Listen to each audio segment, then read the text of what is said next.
The Nexarian science ship Curiosity drifted through the empty blackness of the Cygnus void.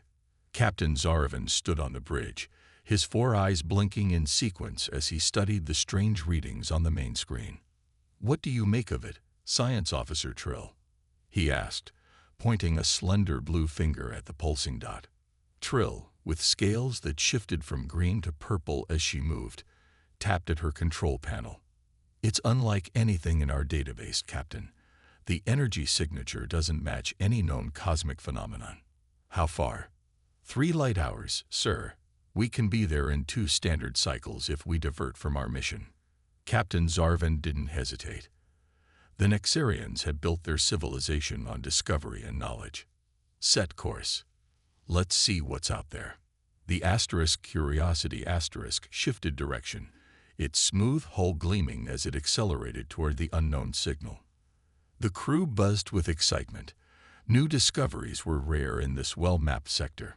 2 cycles later, the Curiosity slowed as it approached the source of the readings. What they saw made even the most experienced crew members gasp. "Is that a ship?"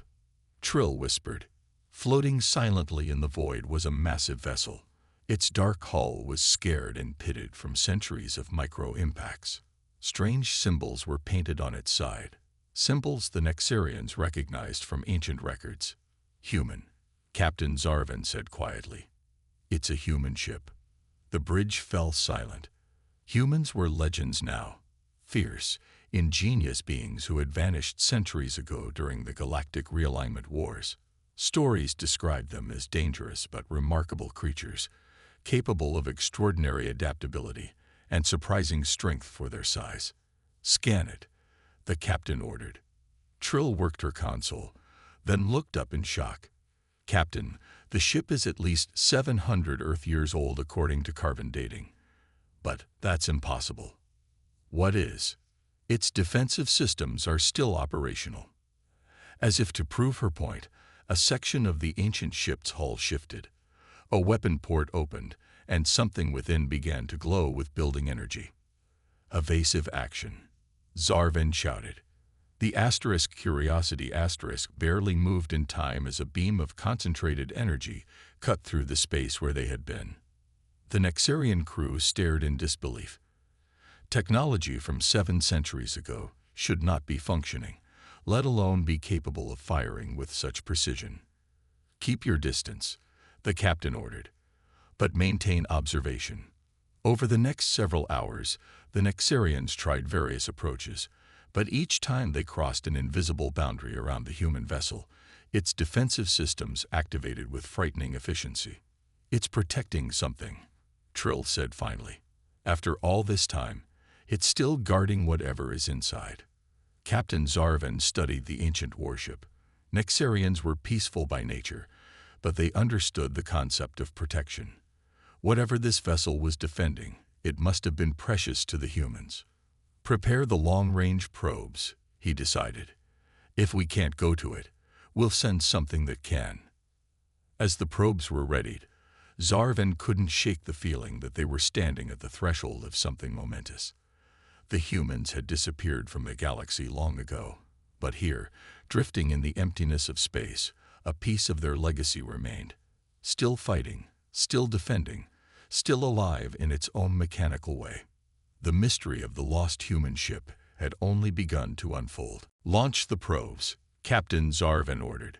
3 sleek, unmanned devices shot out from the Curiosity and moved slowly toward the human ship. The bridge crew watched nervously on the main screen as the probes approached the invisible boundary that had triggered the defensive systems before. This time, nothing happened. The weapon ports remained closed as the small probes crossed the line. "The defensive system must recognize they're too small to be a threat," Science Officer Trill suggested. "These probes have minimal energy signatures." The captain nodded. "Direct them to scan the hull. Look for any access points." The probes circled the massive human vessel, sending back detailed images.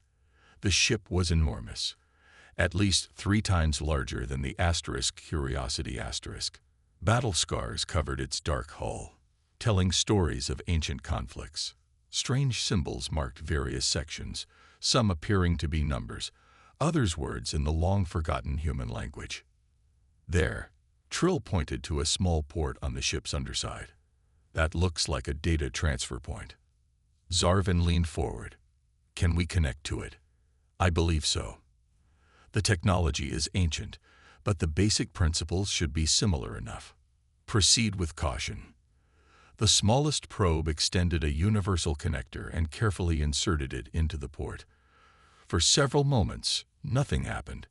Then, suddenly, lights began to flicker across the human ship's surface. Sections that had been dark for centuries illuminated in sequence. Captain, the sensor officer called out. I'm detecting power surges throughout the vessel. Something's waking up. Before anyone could respond, a loud transmission burst from the ship on all frequencies, causing the Nexarians to cover their sensitive hearing organs. The message repeated in several languages, including an archaic version of Standard Galactic that the ship's computer struggled to translate. UNSC pro meti euitis active. Humans su arvi viores dthi kitdd in vicinity. Initiating rescue protocols. The bridge fell silent. Human survivors. Trill whispered, That's impossible. There are no humans on our ship. Unless. Zarvin's 4 eyes widened. Scan the human vessel for life signs. Trill worked quickly at her console. Nothing definitive, but there are sealed compartments I can't scan through. And there's something else. She looked up, her scales turning pale blue with shock. The ship's internal systems are activating. Life support, atmospheric regulation, gravity control. They're all coming online. It thinks it's found humans to rescue, Zarvin realized. But why would it think that? The answer came when another officer called out, Captain, the ship is scanning us. It's sending out biodetection beams. On the screen, they could see the human vessel slowly reorienting itself, its massive bulk turning with surprising grace for its size and age. Weapon ports that had previously targeted them were now closing, and instead, a large bay door on the side began to slide open. It's inviting us in, Trill said in wonder. Captain Zarvin faced a difficult decision. The Central Scientific Authority would demand they report this find immediately. The proper procedure would be to maintain distance, call for a specialized research team, and wait, possibly for months. But something about the ancient ship's desperate message touched him. Human su arvi voris dtkitid. After centuries alone in the void, the ship believed it had found its long-lost creators. Prepare a shuttle, he decided. We're bringing this ship back to Nexarian space. His second-in-command gasped. Captain, that's against protocols. Sometimes discovery requires risk. Zarvin replied, watching as more systems on the human vessel flickered to life. Whatever this ship is protecting, whatever it's been waiting for all these centuries, it deserves more than to be left floating in the void. Little did he know that his decision would change the course of galactic history forever. The journey back to Nexarian space was tense. The Curiosity used its gravitational tau beams to slowly pull the massive human ship, the UNSC Prometheus. Captain Zarvin had reported their discovery to Central Command, carefully avoiding mention of his plan to bring the vessel into Nexarian territory until they were already underway. Sir, Trill called from her station. Something's happening. On the main screen, they watched as the Prometheus's defensive systems suddenly powered down completely. Weapon ports closed and sealed. Energy signatures that had been active for centuries faded. It's as if, Zarvin began. As if it knows we're helping it, Trill finished. But the ship wasn't simply shutting down. New energy patterns began to emerge from deep within its core. Captain, the sensor officer shouted. I'm detecting massive power surges in the central section of the vessel. And he paused, his scales flashing yellow with shock. Life support systems are activating in specific chambers. Trill's eyes widened. I'm getting readings I can't explain.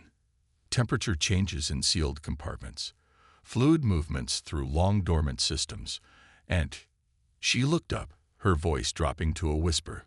Biological signatures. Very weak, but they're there. Human? Zarvan asked. The patterns match what we know of ancient human biology from the historical records. The bridge fell silent as the implications sank in. They can't possibly be alive after 7 centuries, the second-in-command said. Yet the evidence was becoming harder to deny. Through their probe connections, the Nexarians accessed the ship's external cameras. Inside a massive chamber near the core of the Prometheus, they could see large, tube-like structures. Frost that had covered them for centuries was melting away.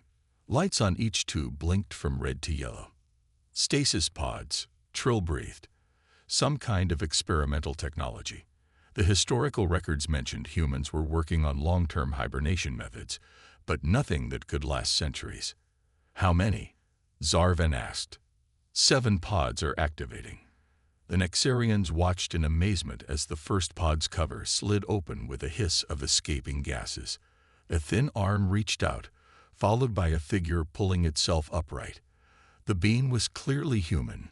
2 arms, 2 legs, a single head with hair on top. This one had long dark hair and features that the historical records would classify as female. She sat at the edge of the pod, looking around with obvious confusion. Then, with a soldier's discipline, she began checking her surroundings and herself, as if running through a mental checklist, despite her disorientation. The other pods began opening in sequence. More humans emerged. 3 female, 4 male according to Nexarian understanding of human biology. They gathered around the first one, who appeared to be giving orders. They're alive, Zarvan said in wonder. After all this time. Without warning, the human ship's communication system activated. A voice spoke in clear, if archaic, standard galactic. This is Commander Eliana Chen, Tactical Officer of the UNSC Prometheus. To whatever species has awakened us, identify yourselves immediately. Captain Zarvan straightened his uniform and stepped forward. First contact with a species thought extinct for centuries would be the most important moment of his career. This is Captain Zarvan of the Nexarian science vessel Curiosity *. Commander Chen, welcome back to the living universe. The human woman on the screen showed no fear, only crisp efficiency and determination. She had no way of knowing yet that her crew had been asleep for 700 years, or that humanity was believed to have vanished from the stars. Commander Eliana Chen sat stiffly in the meeting room aboard the Nexarian vessel. Around her were her 6 crew members, all of them watching the alien captain with careful eyes. The Nexarians looked strange to them, blue-skinned with 4 eyes and scales that changed color with their emotions. 700 years, Chen repeated, her voice steady despite the shocking news. You're certain? Captain Zarvan nodded. Our dating methods are very accurate, Commander. Your ship has been drifting in the Cygnus void for 7 centuries. Chen exchanged glances with her second-in-command, Major Rivera. They had been trained for unusual situations, but nothing like this. And humanity? Chen asked, though part of her already knew the answer from the way the aliens had been studying them, like living fossils. Zarvan's scales shifted to a soft purple, a sign of sympathy in Nexarian body language. According to our historical records, humanity disappeared shortly after your ship was lost. The galactic realignment wars that followed were devastating. Many species were lost, but humans, they simply vanished. No colonies remained. Earth itself was reported abandoned. The room fell silent. 7 humans, possibly the last of their kind, absorbing the extinction of their entire species. Lieutenant Patel, the ship's engineer, was the first to break the silence. But the Prometheus survived, and so did we. Chen nodded, her training taking over. Tell us about the current galactic situation. Who are the major powers? What threats exist? As Zarvan explained about the Galactic Concord, the alliance of species that maintained peace across known space, Science Officer Trill entered with a data tablet. Captain, she said urgently, We've completed our analysis of the Prometheus's AI system. It's been active all this time, running on minimal power. And it's been watching. Watching? Zarvin asked. The ship's external sensors have been scanning every vessel that passed within range for centuries. It's been collecting data on ship designs, weapon systems, communication protocols, building a comprehensive database of the current state of the galaxy. Chen's expression remained neutral, but her crew could see the slight tension in her jaw. Athena, our AI, was programmed to protect the ship at all costs. She would have been gathering intelligence. There's more, Trill continued, her scales now a nervous green.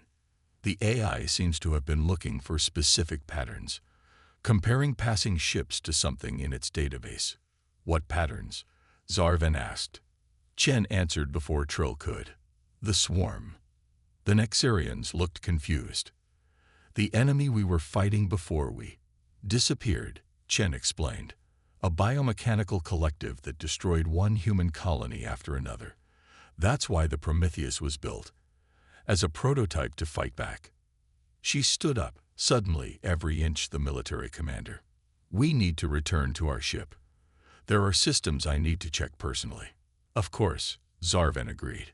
But may I ask what you're looking for? Chen met his four eyes with her too. The Prometheus wasn't just a warship, Captain.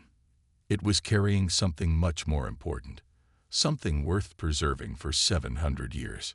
Back on their ship, away from Nexarian ears, Major Rivera confronted Chen. You didn't tell them what we're really carrying, did you?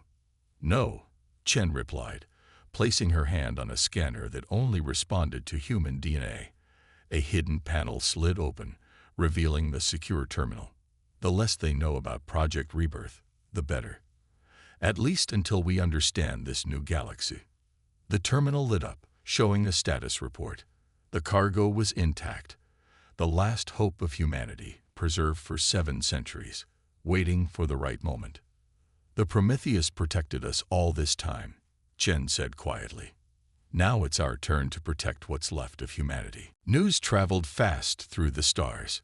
Within 3 days of entering Nexarian space, ships from across the galactic concord began to arrive. Some came openly as diplomatic vessels.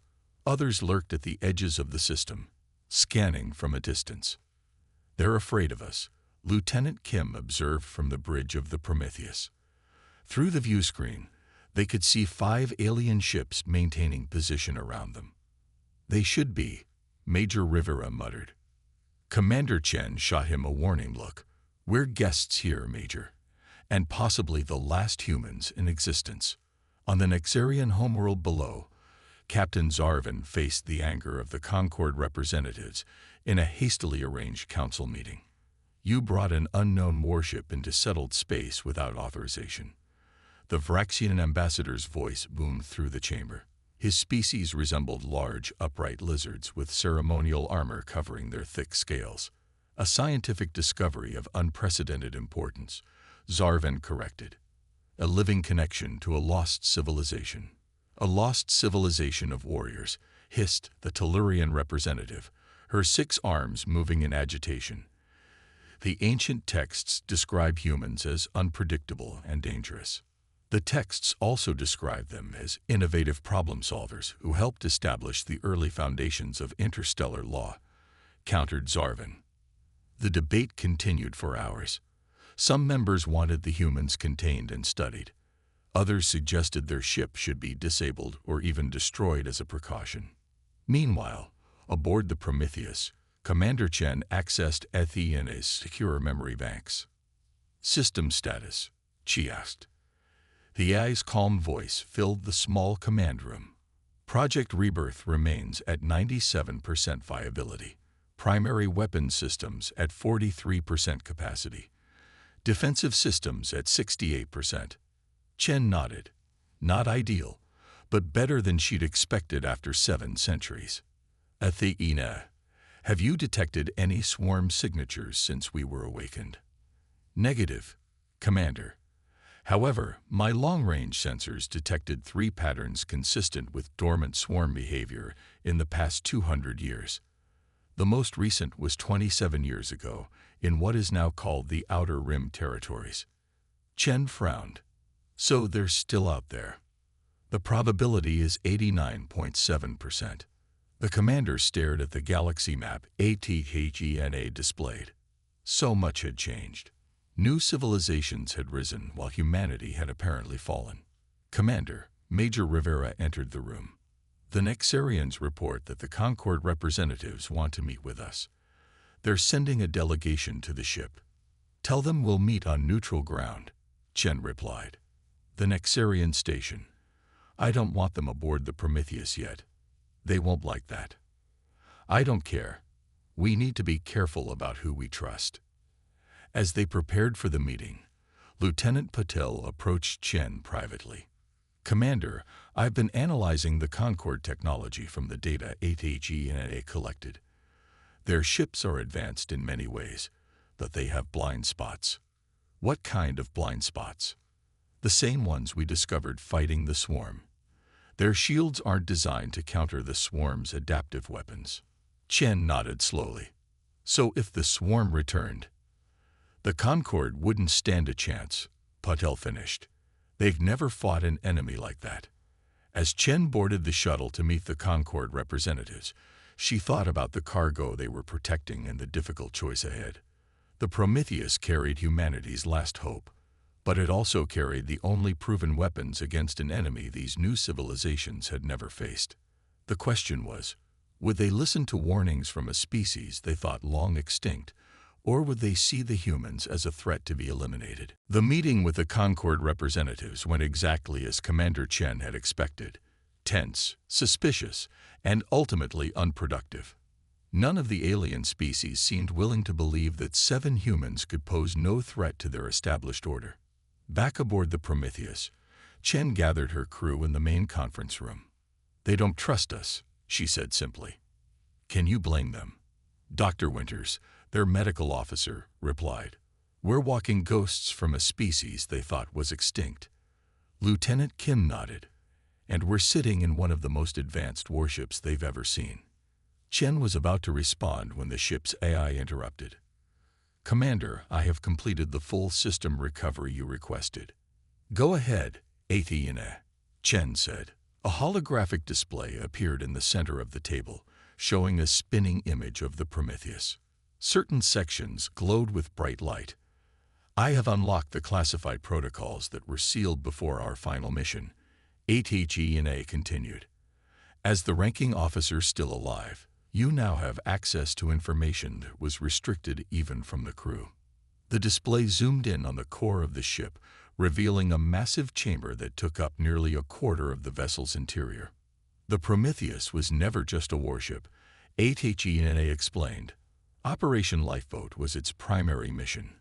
The weapons systems, the experimental void drive, even the enhanced stasis technology, all were designed to protect its main cargo. The hologram changed to show the contents of the chamber, thousands of small containers, neatly arranged in sections. Genetic samples, ATHENA stated, from Earth and all human colonies. Plant species, animal species, and human genetic diversity from across all settled worlds. Additionally, complete cultural and historical records, scientific data, and technological specifications are stored in quantum memory crystals. The crew stared in shock. We're a seed bank, Dr. Winters whispered. An ark. The last mission of the Prometheus wasn't just to escape the swarm, Chen realized. It was to preserve humanity's legacy. Correct, Commander, ATHENA confirmed. In addition, the ship contains manufacturing facilities capable of producing advanced anti-swarm weapons using the resources available in most star systems. Major Rivera leaned forward. So Earth knew it might fall. They built this ship as insurance. It appears so, Chen said quietly. Their conversation was interrupted by Lieutenant Patel rushing into the room. Commander, something's happening to the ship. Explain, Chen demanded. Parts of the hull are changing, repairing themselves. I've never seen anything like it. They hurried to the observation deck. Through the reinforced windows, they could see sections of the Prometheus's damaged exterior slowly restructuring, the metal flowing like liquid before hardening again. Nanite repair systems, HFY explained. They were dormant until sufficient power became available. The ship is healing itself. Outside, the Nexarian scientists had noticed too. Their scanners were working overtime, trying to understand the technology that was centuries ahead of their own. "Commander," Major Rivera said quietly, "if the Concorde sees this, they'll never believe we're not a threat. Advanced weapons, self-repairing technology, and a mission to rebuild humanity. They'll want to destroy us before we can become a power again." Chen nodded, her face grim. "Then we need leverage. Something they need more than they fear us." As if on cue, HFY spoke again.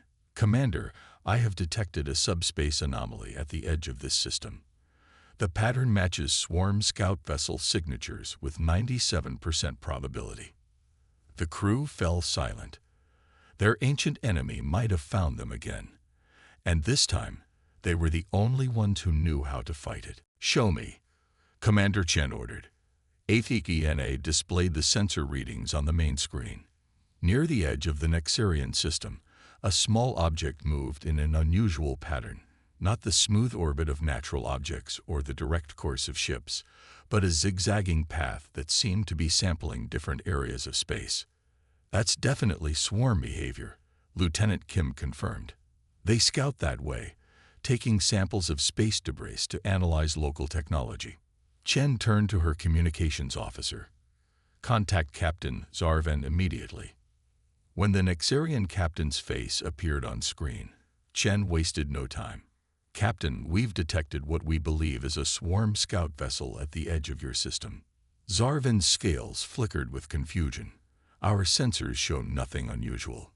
"Your sensors wouldn't recognize the signature," Chen explained. "The swarm uses organic technological hybrid vessels that mimic space debris. We've fought them for years. We know how to spot them." "Even if what you say is true," Zarvan replied carefully, "one small scout is hardly a threat to the Concorde."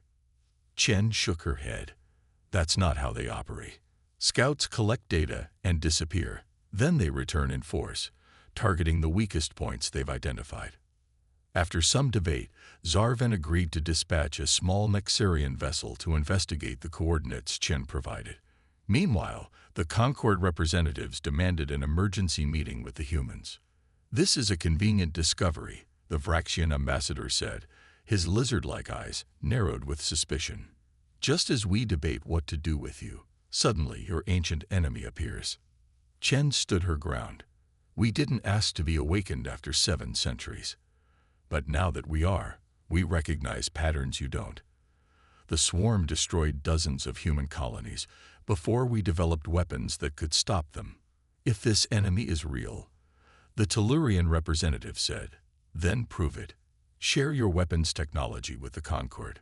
Before Chen could respond, an urgent message came through. The Nexarian vessel sent to investigate had found something, and was now under attack. On the screen, they watched in horror as the small debris suddenly expanded, revealing a biomechanical organism that latched onto the Nexarian ship. The crew's panicked communications cut off abruptly. "That's how it starts," Chen said quietly. "First observation, then isolation of targets." The Concorde representatives fell silent, their skepticism fading as they watched the alien threat in action. Back on the Prometheus, Major Rivera approached Chen privately. "Commander, there's something you need to know. I've been analyzing HFY's data from the past 7 centuries. The timing isn't a coincidence." "What do you mean?" "HFY didn't just randomly wake us up when the Nexarians found us. She's been monitoring swarm activity patterns for centuries. She calculated they would return in approximately 700 years and timed our revival accordingly." Chen stared at him in shock. "Are you saying our ship predicted this? That we were preserved specifically to be here when the swarm returned?" "The evidence suggests it," Rivera confirmed. "The Prometheus wasn't just an ark to preserve humanity. It was an insurance policy against the swarm's return. Chen looked out at the stars, a chill running through her. So we weren't accidentally preserved. No, Rivera finished. We were deliberately saved for this moment, to fight a war that started 7 centuries ago. At the edge of the system, more small objects began to appear, moving in the same distinctive pattern as the first scout. The emergency meeting of the Galactic Concord stretched into its 3rd hour. Representatives from 12 species argued loudly while watching the feeds from the edge of the system. 3 more Nexarian vessels had been lost to the growing swarm presence. Commander Chen stood silently until the chaos subsided enough for her to speak. "You have 2 choices," she said simply. "Work with us, or face the swarm alone. We've fought them before. You haven't." The Vraxian ambassador's scales bristled. "Why should we trust you? For all we know, these creatures could be working with you." Chen's patience snapped. "If we wanted to destroy you, we wouldn't need the swarm. The Prometheus carries weapons you can't even understand." Silence fell across the chamber. "Explain," the Tellurian representative said quietly. Chen activated a small projector she had brought. Images appeared in the air. Strange weapons, complex formulas, battle tactics. "The swarm isn't like any enemy you've faced," she explained. "They're part organic, part machine, all connected by a shared intelligence. They adapt to conventional weapons after a single exposure." She showed recordings from Earth's final battles. Massive cities falling as swarms of small biomechanical creatures devoured everything in their path, rebuilding themselves from the materials they consumed. "We fought them for years before developing effective countermeasures," Chen continued. "Disruption fields that break their collective intelligence. Nanite weapons that target their specific biological components." "And you have these weapons?" Captain Zarvin asked. "Not just the weapons," Major Rivera added. "The Prometheus carries manufacturing systems that can produce them. That's why the ship is so large. Nearly a quarter of it is dedicated to production facilities." The council members exchanged glances. "If what you say is true," the Tellurian said, "why haven't you shared this technology already?" "Because we needed to know if you would see us as allies or threats," Chen answered honestly. "We woke up to find our species extinct and our ship considered dangerous. Would you have handed over your only advantage?" After much debate, the council voted. The humans would be granted provisional ally status. The Prometheus would be allowed to activate its manufacturing systems under supervision. Back aboard their ship, Chen gave the orders to ATHENA to begin production. "Unsealing manufacturing bays 1 through 12, the AI confirmed. Estimated time to first weapons deployment: 6 hours. From observation windows, the Concord representatives watched in amazement as sections of the Prometheus that had appeared dormant suddenly transformed. Walls shifted, revealing assembly lines and fabrication units that had waited centuries to fulfill their purpose. "This is only the beginning," Chen told them. "The weapons are simple to produce but require training to use effectively." "How did you develop such technology?" an Nexarian scientist asked, watching as the first set of disruption emitters took shape. Chen and her crew exchanged a look that the aliens couldn't interpret. None of them mentioned Project Rebirth or the genetic vault. That secret would remain theirs until they were certain of their place in this new galaxy. "We had to," Chen said simply. "When facing extinction, humans become remarkably creative." At the edge of the system, the small swarm scouts suddenly changed direction. They were no longer sampling random areas. They were gathering, and they were moving directly toward the Nexarian homeworld. Red alert signals flashed across the Nexarian capital city. Citizens hurried to underground shelters as military vessels took position in the sky above. The swarm had arrived faster than anyone expected. Over 200 biomechanical vessels of varying sizes now approached Nexus Prime, the most populated Nexarian world. In orbit, ships from across the Galactic Concord formed a defensive line. They carried the weapons produced by the Prometheus, but their crews had barely had time to train with the unfamiliar technology. "They're not ready," Lieutenant Kim said, watching from the Prometheus bridge as the alien ships moved into formation. Commander Chen nodded grimly. "Neither were we the first time." "Commander," HFY announced, "the swarm vessels will reach attack range in 17 minutes. Analysis indicates their biomechanical composition has evolved since our last encounter. They appear to have incorporated technology from at least 3 different species. So they've been busy these past centuries," Major Rivera muttered. Chen made her decision. "Prepare the Prometheus for combat. All hands to battle stations." The crew looked at her in surprise. The ancient human warship was still undergoing repairs, with only partial weapons functionality. "The Concorde fleet won't survive without us," Chen said simply. "Athena, what's our current combat capability?" "Main weapons at 58% capacity. Shields at 72%. Void drive non-functional. But the core disruption emitter is operational." "That will have to be enough." Chen opened a channel to the Concorde command. "This is Commander Chen. The Prometheus is joining your defensive line." The massive human warship's engines flared to life, straining after centuries of disuse. As it moved into position, the Concorde vessels gave it a wide berth, partly out of respect, partly out of lingering fear of the ancient human technology. "The swarm has detected our presence," HFY reported. "They are adjusting their approach. It appears we are now their primary target." Chen smiled grimly. "Good. They remember us." The first wave of swarm vessels accelerated toward the defensive line. They were smaller than the main force, scout ships designed to test defenses and report back to the collective. "Target the lead vessels with disruption pulses," Chen ordered. "Let's remind them why they should fear humanity." The Prometheus fired. Invisible waves of energy washed over the approaching swarm ships. Unlike conventional weapons, these didn't destroy the targets. They did something far worse. The disruption field severed the connection between the individual swarm units and their collective intelligence. On screen, they watched as the affected vessels began moving erratically, some even attacking each other. The Concorde fleet, following the humans' lead, fired their own disruption weapons. More swarm ships fell into chaos. But the main swarm force adjusted quickly. The larger vessels held back, analyzing the attack pattern. New scouts surged forward with modified shielding. "They're adapting," Major Rivera warned.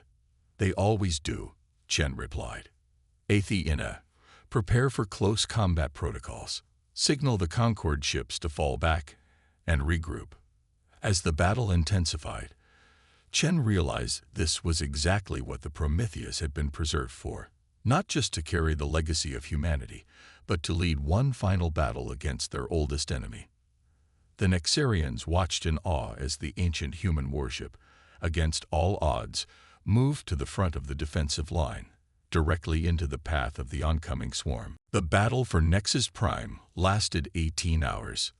The Prometheus, despite its age and partial repairs, fought at the center of the Concorde defense, directing the alien ships and providing tactical guidance that had been lost to the galaxy for centuries. When the main swarm vessel finally retreated, taking the surviving smaller units with it, the Nexarian world erupted in celebration. But Commander Chen and her crew knew better. This was just a vanguard, she told the Concorde Council at the emergency meeting after the battle. A test force. The main swarm fleet will come soon, and it will be much larger. Data collected during the battle confirmed her warning. The retreating swarm vessels had transmitted detailed information about the Concorde defenses back to something waiting beyond the edge of known space. "We've bought time," Major Rivera explained. "Maybe a few weeks, but we need to use it wisely." The Concorde leadership, no longer doubtful of the human warnings, unanimously voted to prepare for war. The Prometheus's manufacturing systems would be replicated on key worlds. Training centers would be established for Concorde forces to learn anti-swarm tactics. 1 month after the battle, on a secure observation deck of the Prometheus, Commander Chen stood with Captain Zarvin, watching a historic moment unfold on the planet below. "Are you certain this is the right decision?" Zarvin asked. Chen nodded. Project Rebirth was always meant for this. Not just to preserve humanity, but to give it a second chance. On the surface of a protected continent on Nexus Prime, the first new human settlement was taking shape. Using the genetic samples from the Prometheus's vault and advanced Nexarian biotech, the first generation of new humans was being established. 200 children, genetically diverse, and carrying the legacy of Earth, were now under the protection of both human crew members and Nexarian guardians. The Galactic Concord has officially recognized humanity as a member species, Zarvin said. The first time a lost civilization has been restored to the galactic community. Chen smiled, watching as Lieutenant Kim taught a group of Nexarian pilots the combat maneuvers that had proven effective against the swarm. Across the ship, the rest of her crew worked with aliens who had been strangers just months ago. "We came from the past to save the future," she said quietly, "just as our ancestors hoped we would." In the main shipyard orbiting Nexus Prime, the Prometheus floated in dry dock, its ancient hull now integrated with new technology from across the Concord. What had begun as a lost ship with its defensive systems still engaged after centuries had become the flagship of a new combined fleet. As reports came in of swarm movements at the edge of known space, the galaxy prepared for the greatest war in recent history. But this time, they would face it united, and with the guidance of warriors who had faced this enemy before. Commander Chen looked at the stars beyond the viewport. Humanity had been given a second chance. Their ship, preserved across time like a message in a bottle, had delivered not just warnings of danger but hope for survival. The legacy of Earth, once thought lost forever, was reborn, not just in the new children who would carry human DNA, but in the alliance their ancient starship had forged among the stars. The Prometheus had completed its mission, 700 years in the making.